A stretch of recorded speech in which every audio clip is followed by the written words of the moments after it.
Est-ce que un DJ a une playlist libre ou a-t-il une playlist imposée? Bobson, tu peux répondre, s'il te plaît? Dans quel contexte aussi? Bah, tu vas mixer donc dans une soirée. Est-ce que du coup un DJ on lui impose sa playlist ou c'est à lui de faire comme il veut? Est-ce que ça vous est déjà arrivé déjà? Ouais, voilà. Bah, moi, dans la plupart des soirées que j'ai faites, j'ai connu deux types d'orgas, on va dire. Les orgas qui me faisaient totalement confiance par rapport à mes playlists. Donc, il y avait un thème généralement qui était donné. Donc, admettons, on sait que c'est une soirée hip-hop. Old school, la majorité, je sais, forcément, ça sera autour du old school. Ouais. Donc, en amont, forcément, c'est à toi de préparer ton set plus ou moins, ça dépend parce qu'avec l'expérience, après, tu prépares plus vraiment, tu mixes au feeling, tu sais comment la vibe elle doit être donnée. Donc, quand tu es libre, en fait, c'est là où tu peux t'exprimer de manière plus facile. Et j'ai connu des orgas aussi, eux, par contre, ils te donnaient une trame, mais qui n'était pas forcément à respecter de A à Z.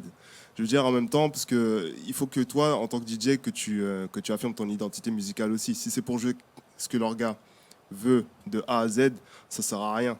Donc tu prends en considération la playlist entre guillemets de l'orga, il faut mettre ta touche perso aussi, parce que s'il t'appelle aussi, avant tout, c'est parce que toi, tu as un savoir-faire derrière. Et le but, c'est de t'exprimer au mieux et faire en sorte aussi que ton identité musicale elle colle au mieux à la soirée. Donc quand c'est comme ça, c'est vrai que au premier abord, tu dis ouais, il y a un orga, il te dit de jouer un truc de A à Z, ça peut mettre une certaine pression, mais il faut avoir le recul pour se dire ouais, je vais pas forcément faire que ce qu'il va dire. Ouais. Il faut que moi je m'affirme et que je lui montre que moi j'ai pris en considération son truc et que moi je m'affirme aussi derrière tout ça. Et ces deux types d'orgas en fait, pour certains, tout dépend de ta personnalité en fait. Soit tu adhères, soit tu n'adhères pas. J'ai connu des gens, des DJ qui n'adhéraient pas et clairement c'est... Du coup, normalement, un organisateur, il prend un DJ pour sa touche musicale parce qu'on sait qu'il est professionnel, on sait qu'il saura tenir, même si c'est le thème, il est afro, hip-hop, on sait que normalement, un DJ professionnel, il va travailler sur sa playlist. Par exemple, si c'est un thème old school, comme tu as dit, il va travailler sur ses sons old school pour arriver et respecter le thème. Du coup, pourquoi imposer et dire de telle heure à telle heure, tu mets tel type de son, de minuit à minuit 30, de minuit 30 à 1h, tu mets ça, de 1h à 1h30, tu mets ça. Ça m'est déjà arrivé. Et quand j'ai posé la question à l'orga, pourquoi tu fais ça, il m'a répondu parce que les DJ, ils se mettent des bâtons dans les roues, ils ne sont pas capables de tenir la route. Donc pour moi, si tu penses ça, c'est que ce n'est pas déjà de base un DJ professionnel, parce que normalement, on sait que l'autre, il a mis... pourquoi tu le bookes, en fait, aussi. Donc la question, c'est vraiment, est-ce qu'un DJ doit entièrement se laisser faire et du coup suivre de A à Z une playlist, ou il doit rester lui-même avec sa touche à lui et limite, entre guillemets, fuck ce que l'orga pense, parce qu'en fait, moi, je suis comme ça. Et si tu m'as appris, il y a un orga qui est là, si tu m'as appris pour ce que je sais faire, c'est pas pour m'imposer, fais-moi confiance, en fait. Qu'en penses-tu de ça? Moi, non, mais c'est vrai qu'il y a plein d'idées en fait qui fusent. Après, c'est vrai que moi, je pars du principe que si on me prend, c'est que, voilà, comme je dis, on me reconnaît pour mon savoir-faire. Bien sûr. Donc, l'orga va me dire un truc, je vais dire ok, je prends en considération ce que tu vas dire, mais moi, je veux mettre ma touche perso aussi, tu vois. Ouais. Et en même temps, je pense que s'il y a des orgas qui se permettent de faire ça, c'est parce que des fois, tu vas booker dans une soirée plusieurs DJ. Il y en a, en fait, ils s'en foutent, ils veulent jouer leur truc. Et ils sont capables, tu peux avoir tous les DJ, on prend un nombre de 3 DJ, les 3 DJ à un moment donné, ils vont se dire ouais, je vais mettre ce son-là, sans prendre en considération ce que les autres DJ ont fait avant, tu vois. Donc d'un côté, je comprends parce que ça peut permettre de cadrer la soirée et faire en sorte que tu minimises les risques que les DJ jouent les mêmes sons, parce que tu as pas mal de gens qui sont présents dans la soirée. Et ils remarquent aussi, ouais, ils se disent il y a un son qui a été joué, ok.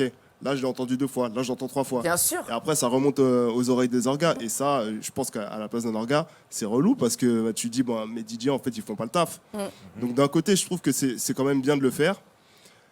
Mais voilà, faut limiter aussi les contraintes parce que tu as mis le point sur un truc qui arrive souvent et qui est horrible.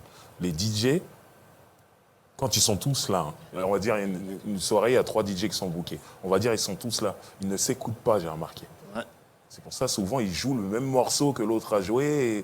Et les gens dans la salle, ils se disent, mais pourquoi C'est ça. vous ne vous écoutez pas, les DJ? Bah, ouais, mais c'est ce que je remarque aussi, hein, tout le temps, dans toutes les soirées que je fais, il y a au moins un son qui est joué 2 fois. Ouais. Et c'est vrai que, comme tu as dit, le problème c'est que les DJ ne s'écoutent pas. Ouais. Ils font leur set, après, bon, ils vont chiller et tout. Ou ok. même playlist, peut-être aussi. Ça, c'est fort probable aussi. Alors, Il y a aussi. un truc que Livou avait dit aussi une fois, c'est que malheureusement, dans Paris, tu prends la majorité des DJ, ils jouent les mêmes sons. Ouais. Tu vois. Et le problème, quand tu restreins le truc sur une échelle, à l'échelle d'une soirée, c'est que je trouve ça dommage qu'on joue tous les mêmes sons parce que tu es là dans la soirée, ok, tu fais ton set, mais écoute ce que les autres vont faire, ce que les autres DJ vont faire pour ne pas faire la même chose. Et le travail du DJ en soi, pour moi, c'est ça aussi, c'est d'écouter les autres et de sorte à ce que toi, ton travail, tu ne reproduises pas celui d'un autre DJ. Je trouve que c'est bidon en fait. Oui. Je pense que pour moi, c'est un autre débat. Par contre, pour mélanger entre la musique, la musicalité qu'il y a entre les DJ, la comparaison, le défi, d'être meilleur que l'autre, etc., ça amène à ça. La compétition, etc. C'est pour ça qu'on se retrouve à avoir plusieurs DJ à jouer la même chose parce que tout le monde veut jouer, veut mettre son ego en avant, être le guest de la soirée, etc. C'est vrai. Mais je fais partie, comme Noise, on fait partie des gens où à l'époque il n'y avait qu'un seul DJ. Ouais. Alors il n'y a plus de concurrence et la musique, tu risquais pas de la remettre, à moins que tu C'est aies vrai. envie de la remettre. Ouais. Ça, c'est déjà un point qui est C'est important. autre chose. Après, je pense qu'aujourd'hui, pourquoi on parle des orgas et soirées, je pense qu'il y a un moment, il y a un choix. Comme il l'a si bien dit, quand tu as une thématique, à ce moment, c'est très simple. Tu suis la thématique. Tu l'as dit tout à l'heure, on a déjà joué ensemble, une thématique. Ça peut arriver que de temps en temps, un morceau ou deux, tu l'as pas entendu, tu vas chercher un verre, tu vas discuter, tu l'as pas entendu. C'est vrai. Entre un morceau et 15 morceaux, après, surtout, j'ai envie de dire, des fois, un morceau, ça arrive. Mais écoutez le morceau phare du moment, que tout le monde connaît, sans en citer, parce qu'il y en a tout le temps, le mec, les gens écrivent sur le morceau, c'est une Oui. ambiance, c'est pas à vous que je vais expliquer Oui. cela.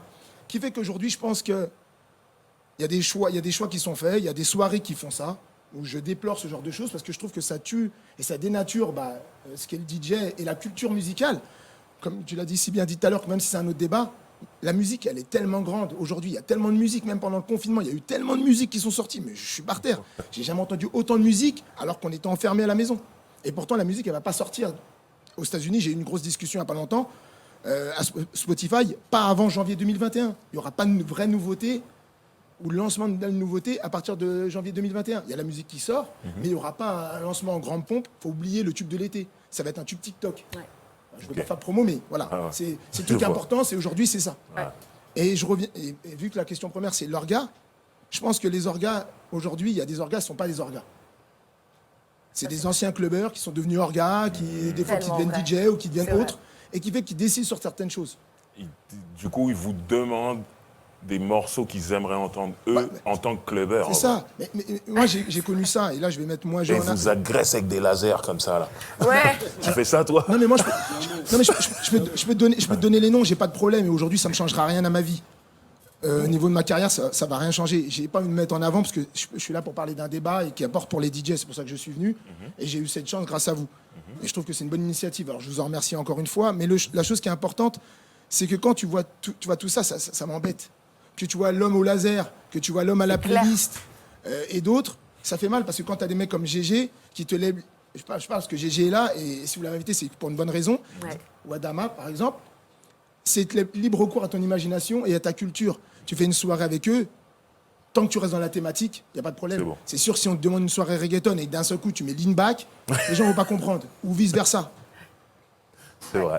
Et encore, je reviens, des fois ça s'accroche, ça s'entrecroise. Parce que, Ouais. comme on appelle ça, dans une soirée hip-hop aujourd'hui, quand moi je regarde les mix américains, j'aime pas américains, mais les mix des mecs aux États-Unis, ils mettent du hip-hop et du reggaeton. T'entends Ouais. tout le temps du reggaeton parce Bien que sûr. la musique latine aujourd'hui est en place. Et il ne faut pas oublier qu'il y a 2 ans, les tubes mondiaux, ils étaient latines.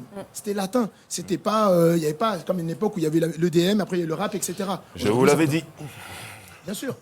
Et c'est pour ça que je trouve qu'aujourd'hui, il faut avoir l'œil et surtout, il faut avoir des gens qui ont une vraie passion. C'est comme le DJ, une vraie culture. Pour le mot de la fin, j'aimerais qu'on parle avec Adama. Donc, sur tout ce que tu viens d'entendre, toi, tu te situes où en tant qu'organisateur? T'es quel genre Alors, d'organisateur? moi, Il dit la En vérité. fait, non, moi je vais dire la vérité. Voilà. Je suis quelqu'un, je suis très transparent. Je vais surtout rejoindre Ayane et toi en fait. Moi je suis d'ancienne école. Donc quand nous on produisait nous-mêmes nos soirées, c'est-à-dire qu'on n'avait aucune pression d'aucun patron de club qui nous disait hey, tu sais quoi ce soir moi je veux ça, pas trop de hip-hop parce que alors que sur le flyer c'est marqué hip-hop. Donc nous ce qu'on faisait c'est que nous on était orga. Notre métier c'était d'organiser au mieux notre soirée. Les DJ leur métier sont des artistes. Donc leur métier c'est de faire kiffer les gens. Il faut demander à Noise, j'ai bossé avec Noise, j'ai bossé avec Posca, j'ai bossé avec Issa, j'ai bossé avec beaucoup de DJ. Une fois qu'ils sont dans les platines, pour leur demander, j'ai jamais été les voir une seule fois pour leur dire ouais, est-ce que tu mixes là, là. Je leur fais confiance, c'est leur métier. Et le problème qui se passe, c'est qu'aujourd'hui, si tu produis ta propre soirée, c'est-à-dire que tu es producteur de ta soirée, tu vas louer un endroit, tu fais ce que tu veux. Une bouteille, tu veux la vendre à 50 €, tu la vends 50 €. Ok, donc c'est Maintenant, l'indépendance. Voilà, l'indépendance de nos soirées. Maintenant, ce qui se passe, c'est que maintenant, on dépend de beaucoup de clubs, donc de patrons de clubs qui prennent des orgas avec des deals différents.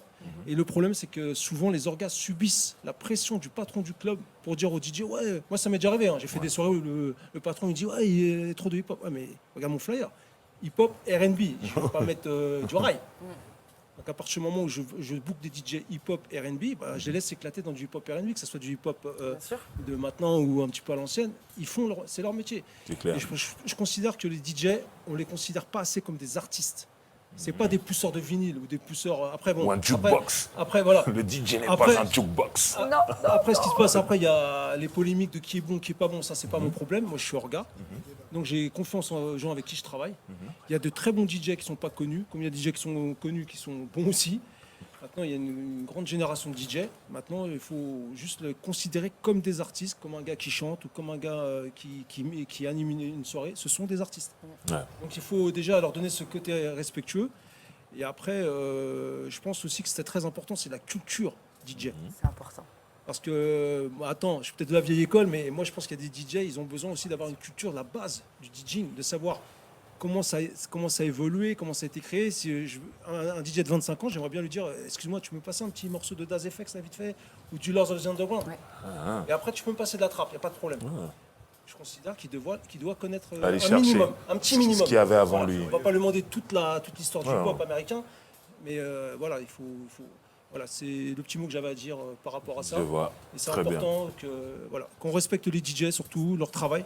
Parce que On c'est est pas d'accord évident avec ça. de faire kiffer des gens Et pendant toute une soirée. Arrêtez Et de nous- ramener vos téléphones avec le titre de la chanson que vous voulez qu'il passe et de mettre ça devant le nez du DJ. Le Stop. DJ Stop. n'est pas un jukebox. Laissez-le faire son boulot. Voilà, je voulais le dire. Noise, il en pense quoi? On vient de demander comme question On demande, d'internaute. Noise, il en pense quoi? Alors, laissez-moi commencer. Donc, on va parler des organisateurs, c'est ça? Donc, alors, en fait, moi, ce que je reproche aux organisateurs, pas à toi parce que tu es un bon orga, c'est que maintenant, ils prennent les DJ, le moins connu, mais juste parce qu'il est bien habillé, il va le prendre juste pour sa fame, en fait. Et du coup, ce qui fait que dans la soirée, il n'y aura pas de moment magique, comme vous dites, par rapport à la musique, parce qu'il va mettre que des tubes que n'importe qui peut mettre à n'importe quel moment, n'importe comment. Et en fait, les orgas, quand tu mets un son qu'il ne connaît pas, même pas que les gens ne connaissent pas, que lui ne connaît pas, il va venir te voir. Change, s'il te plaît, je ne connais pas, c'est pas bien. Donc, pourquoi un orga te demande de changer de son ou te demande de mettre des sons lui-même, il te fait une playlist avec tous les titres, tu mets ça à telle heure, ça à telle heure, ça à telle heure. Alors qu'à la base, c'est nous qu'on doit gérer la soirée. Je veux dire, j'ai fait la soirée tout seul pendant 5 heures, 6 heures. Je sais à quel moment mettre le morceau fort ou le morceau qui va faire le début de soirée. Et les orgas t'imposent maintenant que du turn-up. Voilà. En fait, une soirée, maintenant, c'est que turn-up. À 1h du matin, jusqu'à 5h, c'est turn-up. Tu mets que les tubes. Donc, du coup, on se retrouve avec des tubes toute la soirée. Aucune découverte, rien du tout. Là, on a fait confinement, on était en mars, on avait Sheck West en morceau phare. On arrive en septembre, on va avoir Sheck West en morceau phare. Ça va être ça. Les orgas, il faut qu'il y ait un peu eux aussi, pas se remettre en question parce qu'ils font leur taf, mais qu'ils laissent un peu maintenant, qu'ils nous laissent faire ce qu'on veut.